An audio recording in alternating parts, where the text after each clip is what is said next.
आदाब, नमस्कार, सलाम, सत श्री अकाल।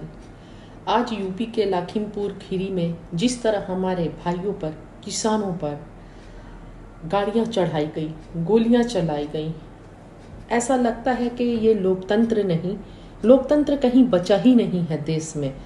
जिस तरह केशव प्रसाद मौर्य को काला झंडा दिखाने के लिए हमारे किसान धरना पे बैठे हुए थे और शांतिपूर्ण धरने पे बैठे हुए किसानों पर जिस तरह गाड़ियां चढ़ाई गई और गोलियां चलाई गई, ये लोकतंत्र की हत्या है। ऐसा लगता है जैसे लोकतंत्र देश में बचा ही नहीं है। इस घटना की मैं कड़ी शब्दों में निंदा करती हूँ और इस घटना में बहुत दुख के साथ ये कहना पड़ रहा है कि हमारे 3 किसान वीर, हमारे भाई शहीद हो गए और एक हमारे बुजुर्ग शहीद हो गए और 10 लोग बहुत गंभीर स्थिति में हैं जो अस्पताल में एडमिट हैं और 10 में से 4 लोगों की स्थिति बहुत ही दयनीय है। सामना करवा के हम आपको सुधार देंगे, 2 मिनट लगेगा केवल। मैं केवल मंत्री नहीं हूं, ये सांसद विधायक नहीं हूं। जो विधायक व सांसद बनने से पहले मेरे विषय में जानते होंगे, उनको ये भी मालूम होगा कि मैं किसी चुनौती से भागता नहीं हूं और जिस दिन मैंने उस चुनौती को स्वीकार करके काम कर लिया तो उस दिन पलिया नहीं, लखीमपुर तक छोड़ना पड़ जाएगा, ये याद रखिए। आदाब, नमस्कार, सलाम, सत श्री अकाल।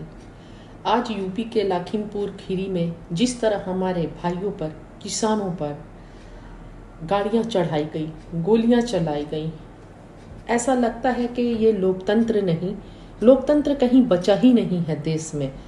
जिस तरह केशव प्रसाद मौर्य को काला झंडा दिखाने के लिए हमारे किसान धरना पे बैठे हुए थे और शांतिपूर्ण धरने पे बैठे हुए किसानों पर जिस तरह गाड़ियां चढ़ाई गई और गोलियां चलाई गई, ये लोकतंत्र की हत्या है। ऐसा लगता है जैसे लोकतंत्र देश में बचा ही नहीं है।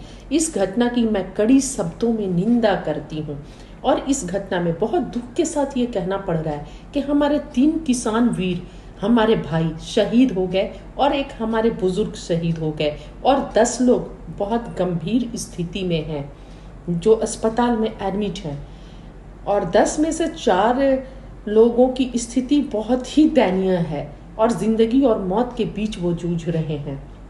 और किसान संगठन के राष्ट्रीय अध्यक्ष गजेंद्र सिंह विर्क भी बहुत ज़्यादा घायल है, उनकी भी स्थिति सही नहीं है।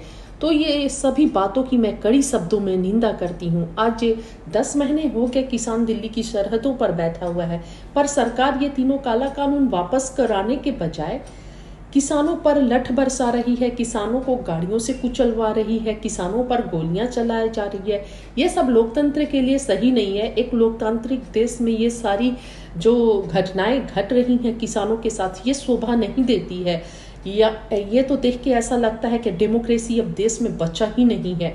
जो किसान अपने हकों को मांग रहे हैं, पूरे देश की लड़ाई लड़ रहे हैं, उनके हक को देने के बजाय हमारे किसान लगातार शहीद हो रहे हैं और सरकार के द्वारा उन पर लठ बरसाई जा रही है, गोलियां चलवाई जा रही है और गाड़ियों से कुचलवाया जा रहा है। तो सरकार ये सोचती है अगर के लोकतंत्र के आवाज को गाड़ियों के चक्के के नीचे कुचल देगी, गोलियों से दबा देगी, लाठी से कुचल देगी, तो वो गलत समझती है सरकार। लोकतंत्र को की जड़ें जो भारत में हैं बहुत मजबूत है, इसकी नींव, इसको नहीं कोई हिला सकता है, लोकतंत्र को खत्म नहीं कर सकता है। सरकार याद रखे, जितना आवाज को दबाने की कोशिश करेगी, कुचलने की कोशिश करेगी, आवाज और ज्यादा मजबूत होगा। मैं सरकार से कि इन नीतियों की कड़े शब्दों में निंदा करती हूँ और बीजेपी के गुंडे और बीजेपी के राज में जो भी हो रहा है किसानों की